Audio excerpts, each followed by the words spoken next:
Donc, je m'appelle Franck Ranger, je travaille pour la société Amadeus. Donc, c'est une société qui permet la réservation de voyages quand vous faites une recherche, un booking. Vous passez probablement par nos services.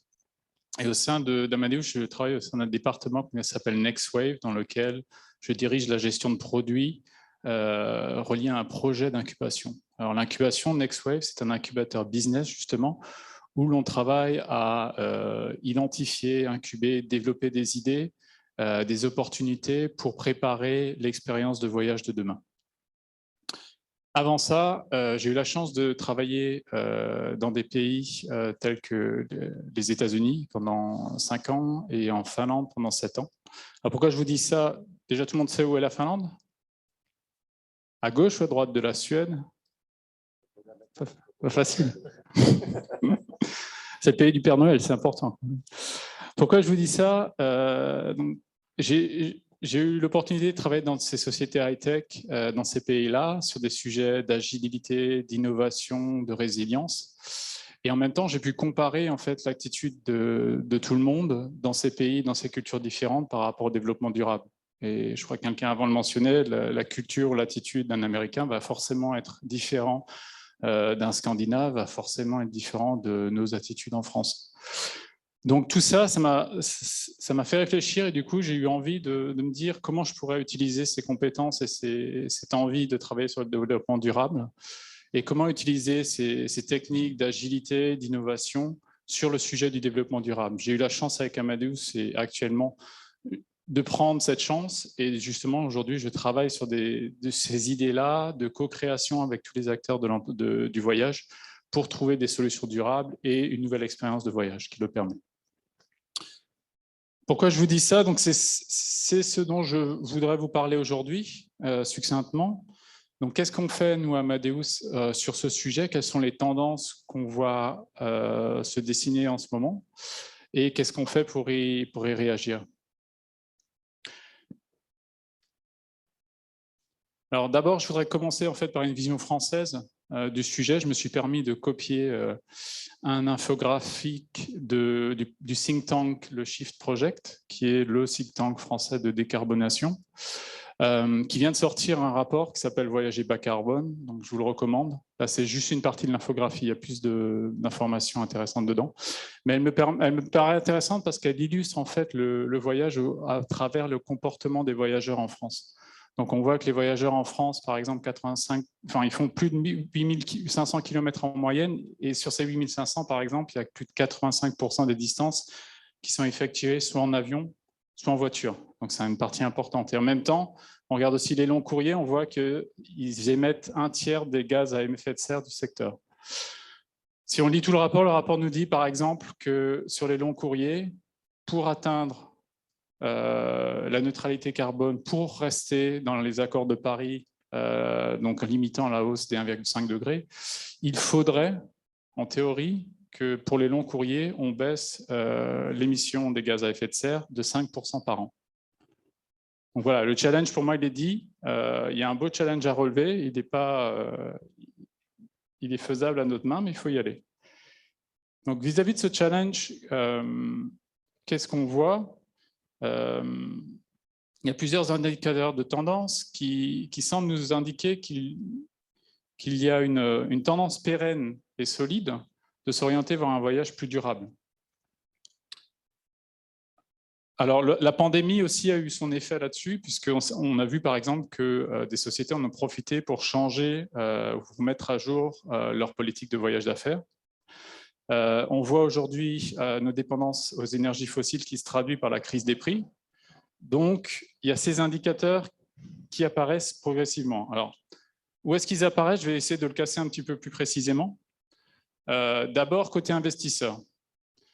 Je vais parler de quelqu'un qui s'appelle David Sugar, qui est un avocat du climatique américain, qui, mois de juin dernier, donc en 2021, l'année dernière, lors de l'Assemblée générale des actionnaires de Booking.com, a relevé le fait que Booking.com, pendant cette assemblée, avait créé un rapport de sustainabilité qui disait « super, on est carbone neutral ». Le problème, c'est qu'ils n'ont pas réduit leurs émissions, ils n'ont fait que de la compensation par des offsets. Donc, quand quelqu'un comme David Sugar voit ça, donc, il pose le problème clairement. Et en fait, ça a résulté en le fait de force. Les actionnaires ont voté pour que Booking.com produise annuellement un rapport de transition climatique. Il y a eu d'autres exemples dans d'autres industries de petites rébellions de ce type. L'industrie des énergies, donc on a ExxonMobil et Chevron qui ont dû, je crois, remplacer quelques personnes de leur board exécutif qui n'étaient pas assez sustainable. Il y a Shell qui s'est fait attaquer en Hollande et qui a été forcé par décision de justice de réduire de 45% leurs émissions dans les 10 prochaines années. Donc on voit quand même qu'il y a un changement de paradigme côté investisseur. Ce n'est pas seulement du côté investisseur. Si on regarde côté voyageurs, qu'est-ce qu'on en sait aujourd'hui? Alors, il y a des études, par exemple, déjà on voit globalement, probablement avec le Covid aussi, que les voyageurs sont devenus plus sensibles, il y a une plus grande prise de conscience sur le changement climatique. On voit ça à travers des études. Il y a une étude de Booking.com, par exemple, de 2020, qui disait que plus de 70%, je crois, des voyageurs souhaiteraient avoir des options, des alternatives de voyage durables. Et ils ne les trouvent pas aujourd'hui. Si on va plus loin, donc même en termes de budget, sur une étude aussi de 2020 de McKinsey, nous disait que je crois, plus de 80% de ces voyageurs-là seraient prêts à débourser plus de 2 $ en plus par billet pour acquérir des options durables dans leur voyage. Donc on voit, et sachant qu'en fait c'était rare jusqu'à présent que des voyageurs allaient rajouter du budget pour polluer moins, là on voit une tendance qui commence à s'inverser côté voyageurs. Et si on zoome en plus sur les voyageurs d'affaires, on voit à peu près la même chose. Alors les voyageurs d'affaires, déjà un peu de contexte, la majorité de leurs émissions vient du vol. Ces personnes-là représentent ou émettent 2 fois plus d'émissions que le reste des voyageurs. Par contre, ils ne sont pas beaucoup dans l'ensemble des voyageurs, mais ils génèrent aussi beaucoup de revenus pour les acteurs du voyage. Et qu'est-ce qu'on voit depuis quelques temps? On voit que certaines sociétés ont commencé à s'engager à réduire leurs émissions. On a des grands comme HSBC ou Bain, une société de consulting internationale, qui se sont engagés à réduire de 70% leur voyage d'affaires en les remplaçant notamment par des solutions de meetings virtuels. On voit aussi des sociétés commencer à implémenter un budget carbone dans leur voyage. De la même manière qu'on avait un budget monétaire dans les sociétés, maintenant ils implémentent un budget carbone. Mais ce qui retranscrit aussi beaucoup, c'est un besoin de transparence pour permettre en fait aux voyageurs de faire des choix éduqués avec les bonnes informations. Donc quand on dit transparence, ça veut dire quoi? Ça veut dire par exemple la possibilité d'un voyageur de pouvoir comparer cet avion-là avec cet avion-là, de pouvoir comparer ce mode de transport-là, avion, avec un autre mode de transport, train, voiture, bus, de pouvoir aussi inclure les différents acteurs du secteur, donc pas seulement l'avion, mais aussi l'hôtel, la voiture de location pendant son voyage. Et enfin, avoir une transparence, quelles sont les données utilisées et quel calculateur, quelle méthode de calcul on utilise pour être sûr qu'on soit sur les bonnes bases. Donc il y a des tendances dans ce sens-là qui sont claires aussi côté voyageurs d'affaires. Si on va même plus loin, si on regarde les acteurs de l'industrie et beyond, on dirait au-delà de l'industrie, donc une des organisations importantes pour l'aviation, c'est IATA, donc International Aviation and Transport Association. Il y a un exemple, donc en 2021, en octobre, récemment, ils se sont engagés à devenir carbone neutral en 2030. Il faut savoir que la dernière fois qu'ils se sont engagés à réduire leurs émissions, c'était il y a 12 ans, en 2009, et c'était pour faire la moitié. Donc il y a une grosse tendance là-dessus. Si on regarde d'autres acteurs, Google, l'an dernier, à peu près à la même date, ils ont introduit des éléments, quand vous regardez les vols et les solutions, il y a possibilité de voir quelle est l'empreinte carbone de ce vol-là par rapport à un autre vol. Il y a Microsoft aussi qui s'est engagé, eux, par contre, à devenir carbone négatif d'ici 2030. Négatif, hein, pas neutral. C'est encore beaucoup plus difficile. Et ce qui est intéressant de voir aussi, c'est comment ils font ça. Ils ont déjà une taxe en fait par tonne de CO2 pour les voyages d'affaires qu'ils avaient mis à 15 $. Et là, ils ont proposé de le monter à 100 $. 100 $ la tonne par CO2 pour les voyages d'affaires. Donc ça fait fois 600, ça fait une multiplication de 600%, qui va leur permettre, eux, d'avoir un budget, par exemple, pour financer des biocarburants.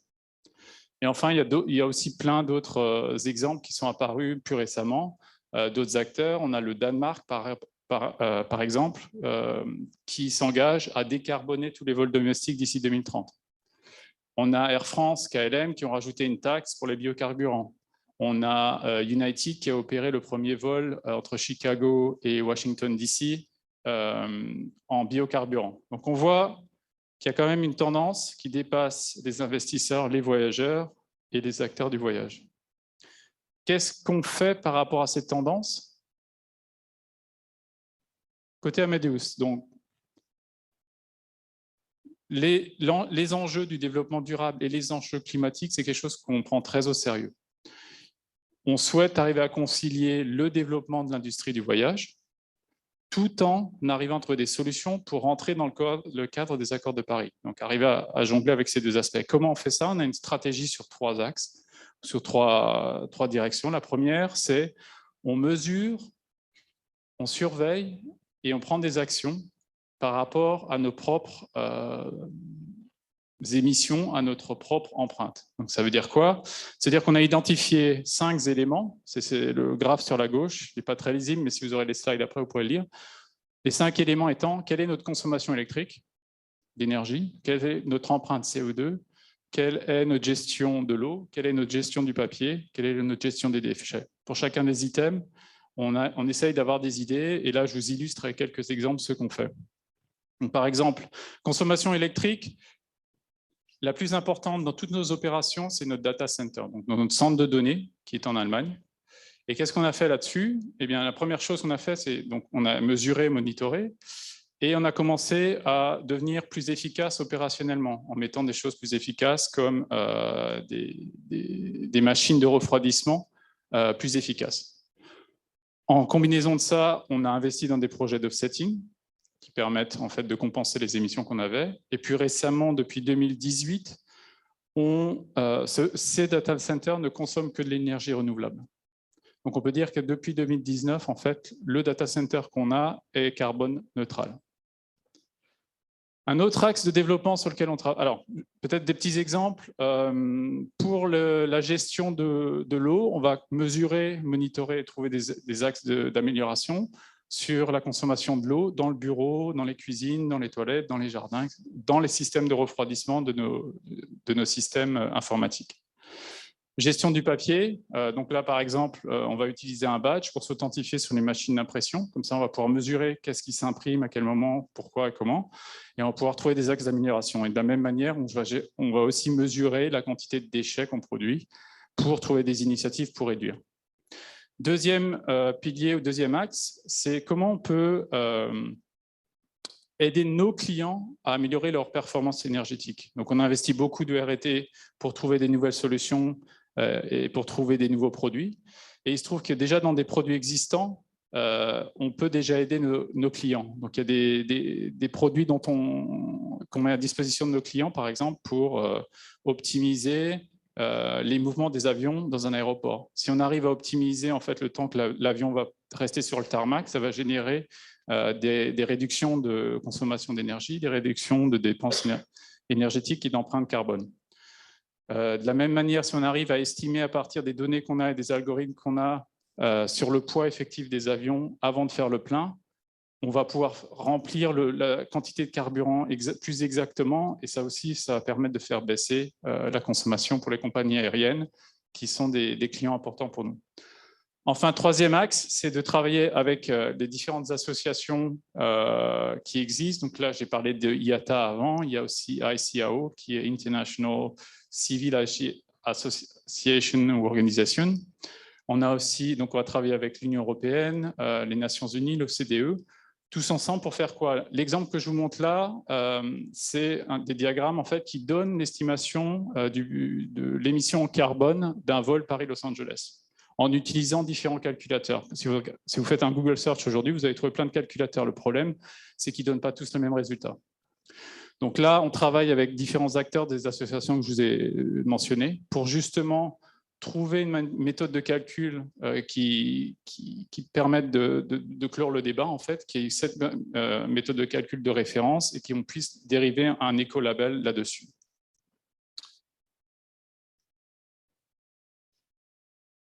Alors, je vous ai parlé de ce qu'on a fait, de ce qu'on fait. J'ai essayé de conclure en vous parlant de ce qu'on essaye de faire dans le futur ou dans des projets futurs.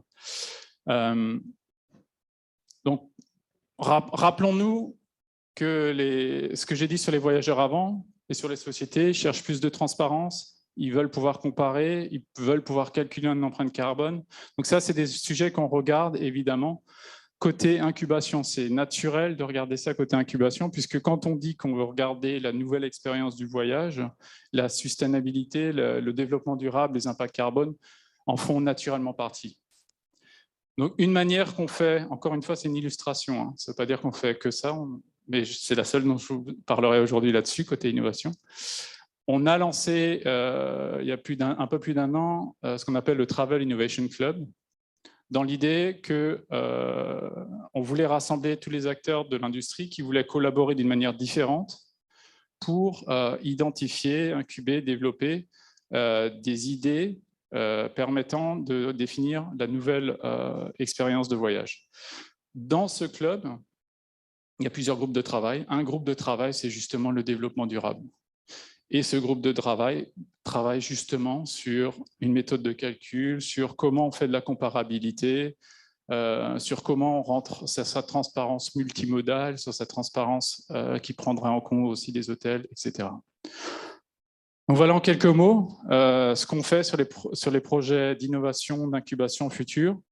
Ceci conclut un peu ma présentation. J'espère que ça vous a donné une bonne visibilité sur ce qu'on a fait, ce qu'on continue de faire et ce qu'on va faire.